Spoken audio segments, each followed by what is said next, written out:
नका सर म्हणत चिमुकले रडले. तेलंग सरांच्या निरोपावेळी तुरुरीची झेडपी शाळा भाऊक.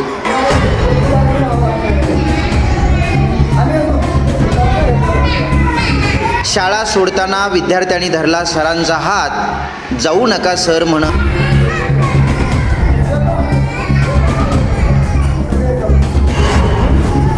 शिक्षक जात होते पदोन्नतीवर. विद्यार्थी मात्र म्हणाले, सर आम्हाला सोडून जाऊ नका.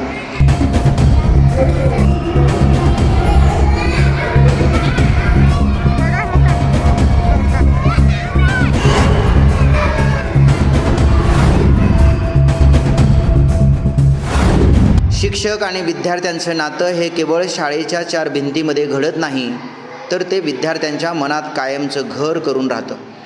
याच नात्याची हृदयस्पर्शी अनुभूती आज उमरगा तालुक्यातील तुरुरी जिल्हा परिषद शाळेत पाहायला मिळाली. जाऊ नका सर आम्हाला सोडून जाऊ नका या चिमुकल्यांच्या आर्त हाकेने संपूर्ण शाळेचे वातावरण भावूक झालं. उमरगा तालुक्यातील तुरुरी गावातील जिल्हा परिषद शाळा नेहमी डोक्यावर टोपी, कपाळी गंध, मुखात हरिनाम आणि मनात विद्यार्थ्यांना घडवण्याची तळमळ. विठ्ठल व्यंकट तेलंग सर.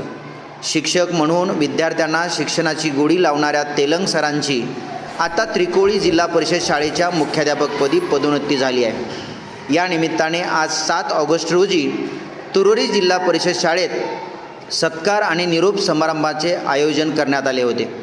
कार्यक्रमाला पंचायत समिती सदस्य तुकाराम भैया जाधव यांची प्रमुख उपस्थिती होती. तसंच शाळा व्यवस्थापन समितीचे अध्यक्ष नंदकिशोर पाटील, मुख्याध्यापिका छाया काटे, स्कॉलरशिप शिक्षिका सुनीता बेतेवाड, विजयकुमार भोसले यांच्यासह शिक्षक, पालक आणि विद्यार्थी उपस्थित होते.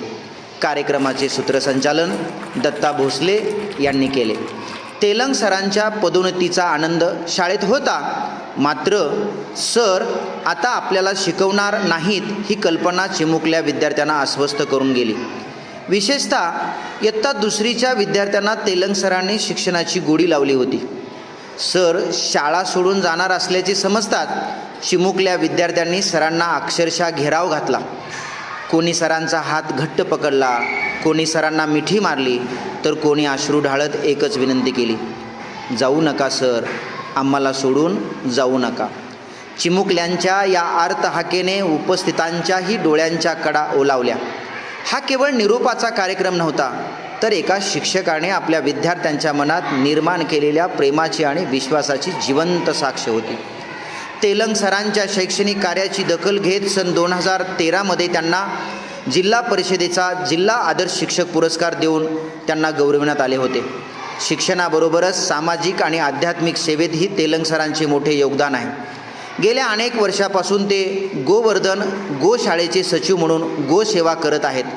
तसेच अचलबेट देवस्थानचे सेवेकरी म्हणूनही ते कार्यरत आहेत. उज्ज्वलानंद महाराजांचे आवडते शिष्य म्हणूनही त्यांची विशेष ओळख आहे. आज तेलंग सरांनी तुरुरीच्या शाळेला निरोप दिला. नवी शाळा, नवी जबाबदारी आणि मुख्याध्यापक म्हणून नव्या पर्वाची सुरुवात. पण इयत्ता 2रीच्या चिमुकल्यांनी सरांचा हात धरून केलेली जाऊ नका सर ही आर्त हाक, हा क्षण मात्र तेलंग सरांच्या आयुष्यात कायमचा स्मरणात राहणार आहे.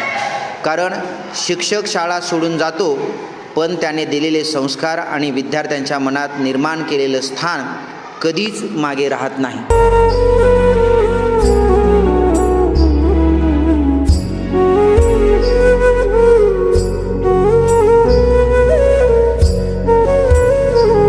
पदोन्नतीचा एक आनंद आहे, परंतु एवढी सुंदर शाळा सोडून जायचं दुःख पण आहे. का माझा एक स्वभाव आहे, जिथं जाईन तिथं रंगरंगोटी करायची. सुरुवातीला मी जिल्हा परिषद प्राथमिक शाळा भगतवाडीला होतो. सुरुवातीची नोकरी 12 वर्ष तिथं होतो. तिथल्यासुद्धा शाळेला जिल्हास्तरीय आदर्श शाळा पुरस्कार प्राप्त करून दिला. जिल्हास्तरीय आदर्श ग्राम शिक्षण समिती पुरस्कार प्राप्त करून दिला. त्यानंतर परंड्याला बदली झाली. तिथंसुद्धा गेल्यानंतर जिल्हास्तरीय आदर्श शिक्षक पुरस्कार आपल्याला मिळाला. कारण जिथं जाईन तिथं कामच करावं असा आदेश म्हणा किंवा असं शिक्षण माझे गुरु उज्ज्वलानंद महाराज अचलबेट देवस्थान यांनी मला दिलेलं आहे. आणि सामाजिक किंवा धार्मिक काम करत असताना अगोदर विद्यार्थ्यांना न्याय द्यायचं. जिथला आपण पगार घेतो तिथं आधी काम करायचं, नंतर बाकीच्या वेळेला म्हणजे कामाला वेळ द्यायचा. असं शिक्षण असल्यामुळं जास्तीत जास्त वेळ मी देतो आणि इथंसुद्धा हे सगळं कार्य मी केलं. आणि आमच्या गुरूंच्या उज्ज्वलन बाबांच्या सांगण्यानुसार शिक्षकांनी कसं असावं, मी कोणाची मी सर्वांची, बांधून हिमज नेणाऱ्यांची, जेथे जाईन तेथे फुलवीन बाग मनोहर आनंदाची. दुःख आहे आम्हाला, कारण असे सर भेटणं हे भाग्य होतं. देवी आशीर्वाद आहे त्यांना असं मला वाटतं तेलंग सरांच्या बाबतीत. ते कसं का? ते सगळ्या म्हणजे गोशाळेचंही ते बघतात, पण या शाळेतही मला अनुभव आला.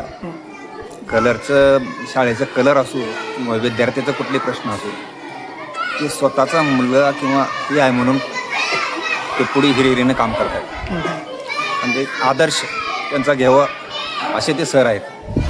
सर म्हणजे खूपच श्रेष्ठ आहेत आणि त्यांच्यामुळं हे कला म्हणजे रंगरंगोटी जी झालेली आहे केवळ त्यांच्यामुळेच झाली. आम्हाला एवढं पळणं होत नाही आणि कुणाच्या मागं लागणं होत नाही एवढी आणि त्यांनी मिळेपर्यंत त्यांचा म्हणजे त्याचा पाठपुरावा करत राहतात ते.